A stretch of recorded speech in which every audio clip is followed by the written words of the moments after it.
All right, welcome to your crypto briefing for September 14th, 2025. What a day. The market is just this massive battlefield of conflicting signals and huge numbers, and we are going to break down every single essential story for you. So let's just dive right in with the headline number. And yeah, we are starting with the big one. Look at that. Bitcoin has absolutely smashed through the $11,600 mark. That's a 3-week high, and it is injecting a serious dose of optimism back into this market. But the number is great, but the real story here is why this is happening. And believe me, it points to something much, much bigger. This quote right here from Wall Street vet Jordy Visser just nails it. He says, from now until the end of the year, the allocation of Bitcoin in traditional financial portfolios will increase. And that really captures the mood, right? The consensus is building that this isn't just another rally. No. This feels like a fundamental shift. We're talking about major institutions gearing up to seriously increase their crypto exposure as we head into the new year. Okay, so here's how we're going to break it all down for you today. First, we'll take the market's pulse. Then, we'll follow the big money moves. After that, we'll check in on the regulation radar, look at the tech under the hood, and finally, we'll put it all together in the day's big picture. Let's get started. All right, first up, today's market pulse. Let's get beyond that big headline price and really unpack the numbers that are driving this whole narrative.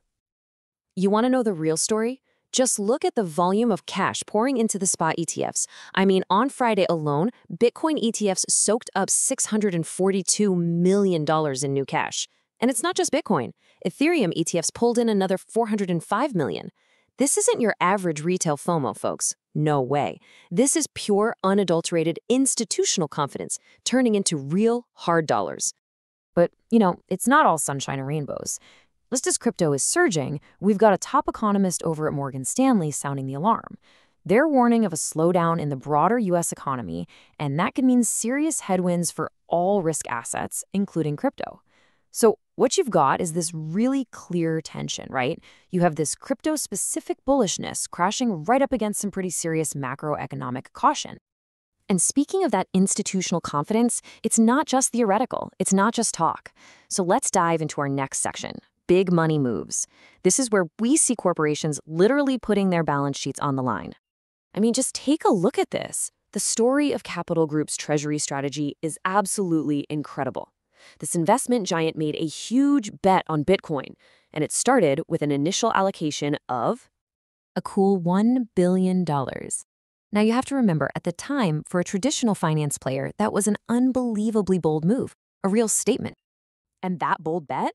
Well, let's just say it paid off. And I mean spectacularly. It completely transformed their initial $1 billion investment into a staggering $6 billion windfall. $6 billion! This is the kind of case study that's going to be taught in business schools for years.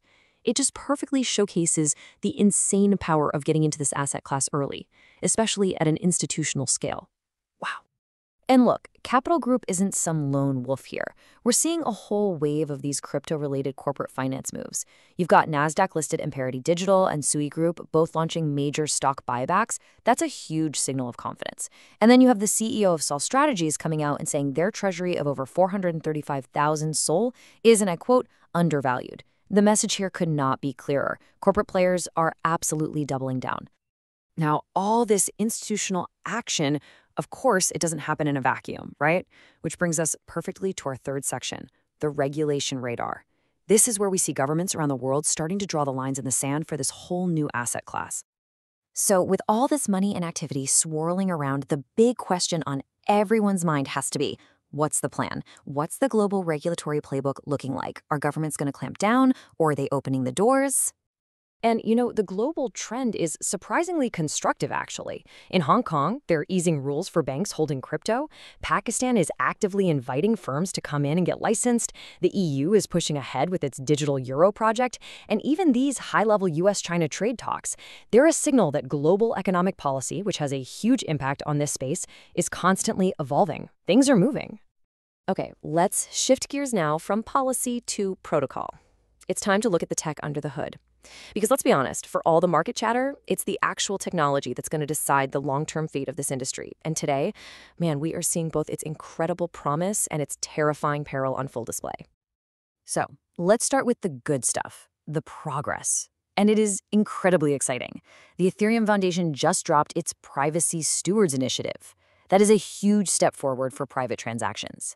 We're also seeing this renewed ecosystem-wide push to finally fix the user experience, to get the next billion people on board.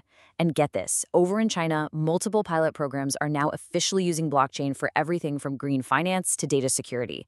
That's real-world adoption happening right now. But the risks are just as real. A massive $41.5 million exploit just hit Swissberg's Solana wallet. And the reported cause? A single compromised security key. That's it. In the fallout, a major staking provider, Kiln, is now pulling out its validators. And as if that's not enough, Ethereum just had a rare mass slashing event where a bunch of network operators got automatically punished for failures.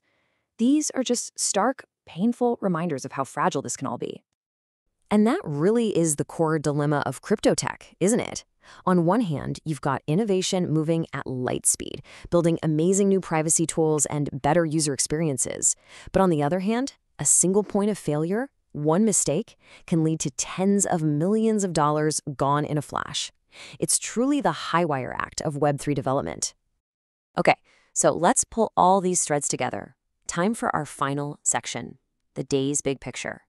How in the world do we make sense of all these conflicting signals? When you boil it all down, today's market is basically a giant tug of war. You've got this incredibly powerful, bullish wave of institutional capital just flooding into the space.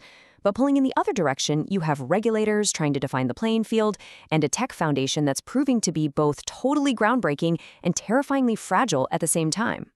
So if we were to put a number on it, here's how the day's sentiment kind of breaks down. About half of the signals, 50%, are bullish.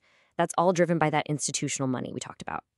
Then you've got about 30%. That's clearly bearish. That's the hacks, the slashing, the macro warnings, and that leaves this final 20% in the still developing category. This is where global regulation sits, and honestly, it could swing the entire market either way. And all of that leaves us with one final critical question to chew on. With institutions going all in and the tech being pushed to its absolute limits, what's going to break first? Are we about to see new price records shattered? Or are we about to see a security failure that shakes the whole system to its core? That's the story for today. Stay sharp out there, and we'll see you tomorrow.